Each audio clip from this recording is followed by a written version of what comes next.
სტიქიის შედეგად დაზარალებული მოსახლეობის დასახმარებლად და მათთვის მოკლე ვადებში შესაბამისი პირობების უზრუნველსაყოფად ზარალის დამთვლელი კომისია შეიქმნა. პრემიერ-მინისტრის ინიციატივით დიდ თოვლობით დაზიანებული საცხოვრებლების გადახურვასა და სხვა ინფრასტრუქტურულ სამუშაოებს სახელმწიფო უზრუნველყოფს. უსახლკაროდ დარჩენილებს კი ალტერნატიულ საცხოვრებლებს შესთავაზებენ.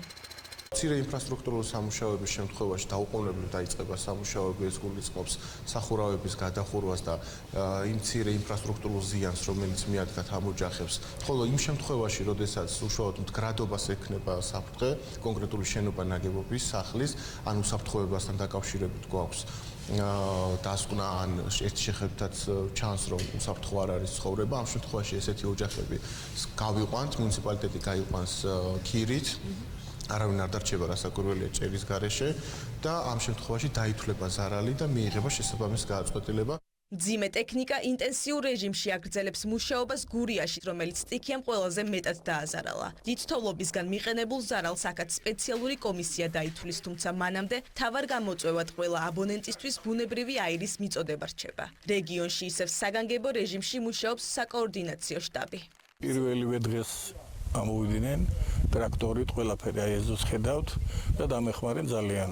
გზა გამომიყვანეს და რაც შეიძლებოდა ინვენტარის გადაჭენა, მეზობელთან გადავიტანე, გადავაჩინე რაც არა, გაფუჭდა. დაინგრა სახლები, ძალიან ბევრ ლოკაციაზე ასევე სახურავები დაზიანდა და რაც ყველაზე მნიშვნელოვანია, რომ ჩვენ მოსახლეობას მთავრობა პირველივე წუთებიდანვე გვერდში ედგა და აღნიშნულ სახლებს აუცილებლად მთავრობა აღადგენს. ფაქტობრივად რეგიონის მასშტაბით ელექტროენერგიის მიწოდების პრობლემა აღმოფხრილია, ხოლო ბუნებრივი აირის მიწოდებას რაც შეეხება, გვაქვს გარკვეული წერტილოვანი შეზღუდვები, ძალიან მცირე რაოდენობის აბონენტები არიან დარჩენილი გაზმომარაგების გარეშე და აქაც ინტენსიური მუშაობა მიმდინარეობს. ინტენსიურად მიეწოდებათ საკვები პროდუქტები და მედიკამენტები იმ მოქალაქეებს, რომლებთაც ამის საჭიროება აქვთ.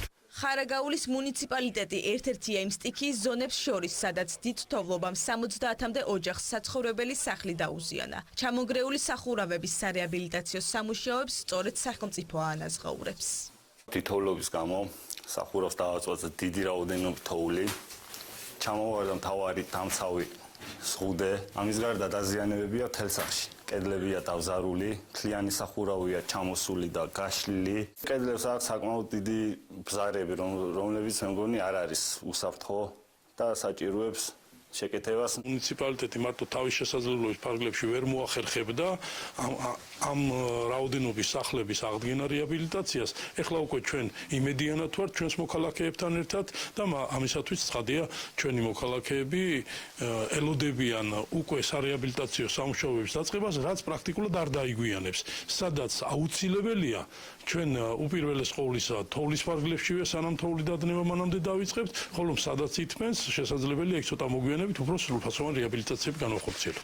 დიდ თოვლობით მიყენებული ზარალი მასშტაბურია იმერეთის სხვა მუნიციპალიტეტებშიც, სადაც ახლა სალიკვიდაციო სამუშაოების ბოლო ეტაპებს გადიან. ამ დრომდე იწმინდება მაღალმთიან სოფლებამდე მისასვლელი გზები. გრძელდება ადგილობრივებისთვის მედიკამენტების, საკვებისა და საჭირო ნივთების მიწოდება.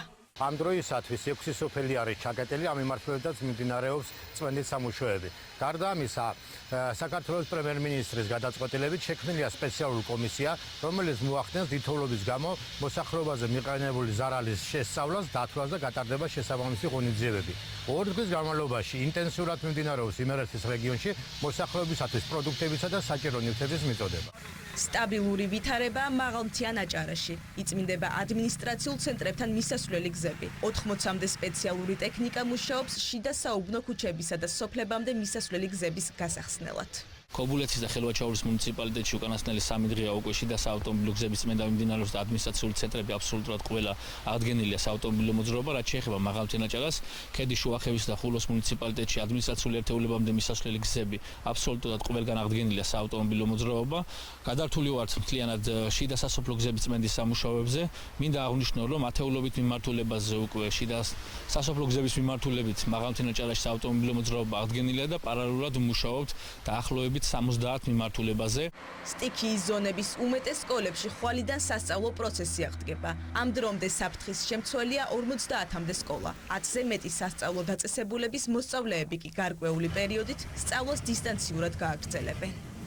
2086 საჯარო სკოლიდან სტიქიის გამო სწავლა გაჩერებული იყო 800-მდე საჯარო სკოლაში, ხვალიდან სწავლა აღდება 2000-ზე მეტ საჯარო სკოლაში, საქართველოს მასშტაბით 50-მდე სკოლა რჩება ისეთი, სადაც ჯერჯერობით ვერ ვახერხებთ, ესე იგი, სწავლის აღდგენას, იქიდან გამომდინარე, რომ მიმდინარეობს კვლავ მონიტორინგის შედეგად მიიღებული ინფორმაციის დამუშავება და გამოსწორება იმ ზიანის, რაც სტიქიის შედეგად მივიღეთ და აქედან 10-ზე მეტი სკოლა იქნება ისეთი, სადაც დისტანციურ სწავლაზე გადავლენ. დასავლეთ საქართველოში ახლა დიდ თოვლობით გამოწვეულ ზარალს ითვლიან. ამ დრომდე გრძელდება სტიქიის სალიკვიდაციო სამუშაოები. საგანგებო რეჟიმში აგრძელებენ მუშაობას საკოორდინაციო შტაბებიც.